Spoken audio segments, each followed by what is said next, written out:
북한이 중국으로부터 수입한 물품을 살펴보니 약보다 담배가 더 많았습니다. 오늘 생생토크에서 살펴봅니다.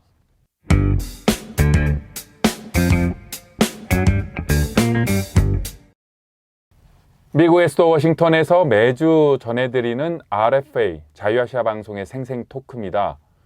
북한과 중국의 무역 현황을 보면 요즘 북한 내부 사정을 좀 파악할 수가 있다고 하는데요. 취재기자와 함께 얘기 나눠보겠습니다. 오늘도 홍알벗 기자입니다. 홍 기자, 안녕하십니까? 네, 안녕하십니까? 네, 북한과 중국의 9월 무역 통계 공개됐다고요? 네, 그렇습니다. 지난 9월 한 달 동안의 그 북중 교역액, 북한과 중국 간의 무역액이 발표가 됐는데요. 중국 해관에서 이제 자료를 공개하는 거죠. 지난 한 달 동안 총 6,990만 달러로 올해 최고치를 기록했습니다. 가장 많은 무역액, 그러니까 수입, 수출 합친 거 무역액을 기록을 했는데 북한이 중국으로부터 물건을 사들여온 수입액은 5,560만 달러고요. 북한이 중국으로 수출한 양은 1,430만 달러로 집계가 됐습니다. 네, 올 들어 최대다라고 하면 당연히 지난달보다는 많아졌겠군요. 그렇죠. 수출 수입액, 그러니까 수출도 그렇고 수입도 그렇고 그 바로 전달인 8월 달보다는 모두 그 2.5배 정도가 늘어난 것으로 집계가 됐습니다. 대중 수출의 경우는 월별 수출액이 1,000만 달러를 넘어섰는데요. 이게 그 코로나19 확산 이후는 그 처음이고요. 하지만 그 코로나19 때문에 북한 당국이 국경을 폐쇄하기 전인 2018년 9월 그때 교육액보에 비하면은 절반밖에 안 되는 수준이라고 볼 수 있겠습니다. 그때 당시에 교육액이 1억 5천만 달러였거든요. 그러니까 네. 굉장히 아직도 그 적은 수치라고 볼 수 있겠습니다. 북한과 중국의 무역 규모는 좀 꾸준히 증가하고 있다. 그렇습니다. 지금 4개월 연속 증가 추세를 보이고 있는 것으로 나타나고 있습니다. 자, 이런 현상 전문가들은 어떻게 분석하고 있나요? 네, 일단 9월 들어서 그 최고치를 찍은 거와 관련해서 그다음에 요새 4개월 동안 계속 무역액이 증가한 것을 두고 전문가들은 굉장히 고무적이다 이렇게 보고 있습니다. 하지만 북한이 그동안 추진해왔던 그 소독 시설이 얼마나 지금 잘 되어 있는지 알 수 없는 상황에서 과연 그것이 제대로 작동을 한다 하더라도 코로나19 이전 수준의 무역 상태로 다시 돌아갈 수 있을지 그거는 알 수 없는 상황이고요.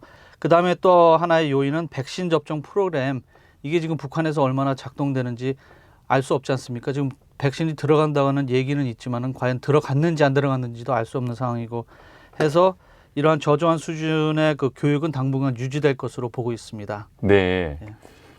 북한과 중국의 무역 규모가 크진 않지만 조금씩 증가하고 있다. 이런 현상도 좀 주목되지만 무엇보다도 북한에 어떤 물건이 들어가고 있는가를 살펴보면 북한 내부 상황도 좀 파악할 수 있을 것 같아요.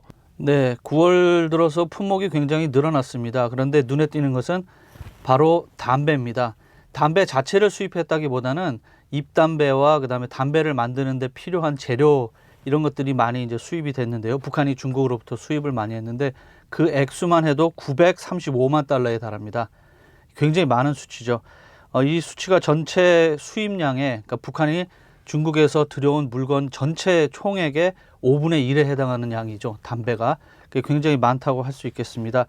10월에는 또 북한에 여러 가지 정치 행사도 많았지 않습니까? 그렇죠. 노동당 창건 기념일이라든지 예. 이럴 경우 뭔가 하사품이나 이런 선물을 위해서 좀 담배를 만드는 그런 재료나 원료에 대한 수입이 늘 수도 있고요. 여러 가지로 생각해 볼 수 있겠군요. 예, 제가 탈북하신 분께 물어보니까는 중국에서 수입하는 담배 재료를 그 자체 내수용으로 돌리기보다는 가져온 재료를 담배로 만들어서 다시 중국에 되파는 게 많다고 하더라고요. 근데 지금 공식적인 기록을 보게 되면은 중국으로 북한이 담배를 판 기록이 지금은 없습니다. 그러니까 아마 국내에서 다 소비하는 걸로 지금 파악이 되고 있습니다. 네. 예. 식료품은 어떤지도 궁금한데요. 북한의 지금 식량 사정 말도 못할 정도라고 하는데 중국으로부터 북한으로 들어간 식료품은 어느 정도나 됩니까? 일단 식료품 수입이 늘기는 했습니다. 하지만은 직접적으로 주민들에게 필요한 밀가루라든가 쌀이라든가 이런 거는 전혀 볼 수가 없고요. 식용유, 콩기름이나 팜오일 같은 게 이제 눈에 좀 띄는데 주목해야 될 부분은 그 식료품보다도 의약품이죠. 지금 그 주민들이 국경 폐쇄로 인해서 약을 구입하기가 힘들기 때문에 굉장히 환자들이 고생을 하고 있는 걸로 알려져 있는데 의약품 수입액이 630만 달러입니다. 아까 말씀드렸지만 담배 같은 경우는 900만 달러가 넘고요. 그러니까는 아픈데 필요한 절실한 그 의약품보다도 몸에 해로운 담배를 사는데 더 많은 돈을 쓰고 있다. 북한이 그렇게 볼 수 있겠습니다. 네. 북한에서도 중국으로 수출할 물품이 있을 텐데요. 그 중에 대북 제재 대상도 있다고요? 네, 지금 저희가 눈여겨봐야 될 게 바로 그겁니다. 규소철이라는 게 바로 그건데요. 그 철을 만드는 데 쓰이는 그 물질이라고 해요. 탈산제라고 하는데 제가 그 유엔 산하 안전보장이사회 대북제재위원회 전문가한테 문의를 해본 결과 맞다. 이거는 제재 대상이다. 이렇게 답변을 받았습니다. 직접. 그래서 이게 북한이 지금 중국으로 이거를 굉장히 대량으로 수출을 하고 있는데요. 지난 9월 한 달 동안에도 680만 달러치를 수출을 했습니다. 그래서 그 전문가단에서 얘기하기로는 북한에서 수입한 규소철 그 처리한 기록을 자기네들도 지금 검토를 하고 있고 조사 중이다. 이렇게 얘기를 하고 있습니다. 네.